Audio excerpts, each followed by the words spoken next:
We must understand this. To build a sensible social fabric, it takes hundreds of years normally in a society. To build a culture where every kind of life, every kind of human being finds reasonably equal opportunity, it takes a long time for a society to structure itself. When aberrations happen in the form of war or whatever else which disturbs the entire fabric of the society, you don't expect everything will fall into place just like that. It doesn't. This is not just true of this society, this is true of every society in the world. Because we must understand this, every transaction we make in the world, if you profit, somebody else loses. If they profit, you lose. This is the nature of every transaction. But to come to a cultural situation, to come to an inner situation where we are willing to play the game, if we lose, we are able to gracefully go to the next thing to do. To come to this place, you need a social fabric. Individual human beings can come to this within themselves, but for the larger society to manifest that, it will take its own time. How quickly can we make it happen is the question. How quickly can we put back social structure so that everybody experiences a certain level of comfort and ease and security in a given society? This depends on many things. There is administration, there are social forces, there are individual people everywhere who can do this. I would say, if the leadership in the country, when I say leadership, I'm not just talking about presidents and prime ministers, in every society there are many tiers of leadership. Any one of you who comes in touch with 10 people in a day, you have this choice. You can either impact them positively or negatively, or you can just let it pass by. So, if we start a social movement where everybody strives to impact everybody positively, whoever comes in touch with me, today I make sure that I impact them positively, then there is a sense of ease. When there is no sense of ease, people will do extreme things, always. People should come to a certain sense of ease. First thing is, there is an assurance of physical well-being. First thing is protection to life, a certain assurance of food and shelter, then other aspirations of education and social equality and all that stuff. I think the nation is largely working towards that. I think in this, it'll be very good for Uganda. See, we have always thought of nations means their unassailable borders. It is not so. I'm saying, we can be thousands of miles away, but we can form nations together and grow together.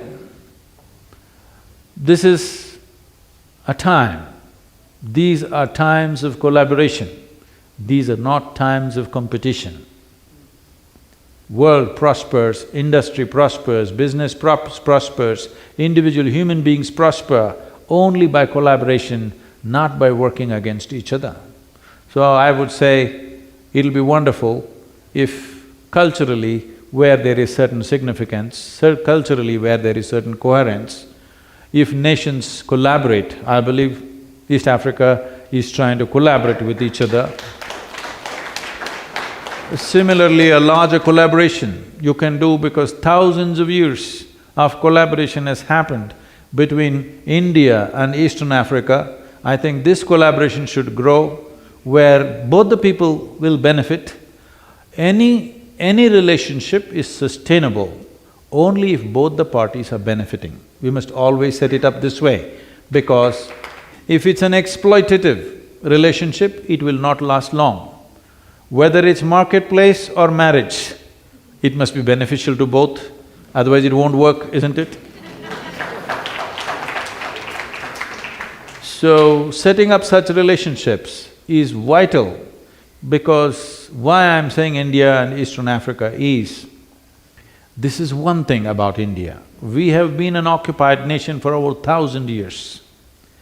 This is the only and only nation on the entire face of this earth where after 1,000 years of occupation, we have still retained our culture. We've still retained our languages, we've still retained our literature. So there is such a very strong fabric of culture which sets certain things in place by itself. It's important that one collaborates together so that similar structures can be built here, so that people can have that sense of security and comfort for a long period of time. And if we do the right kind of collaborations, and the young people in Uganda, if they stand up to make these things happen, we are also…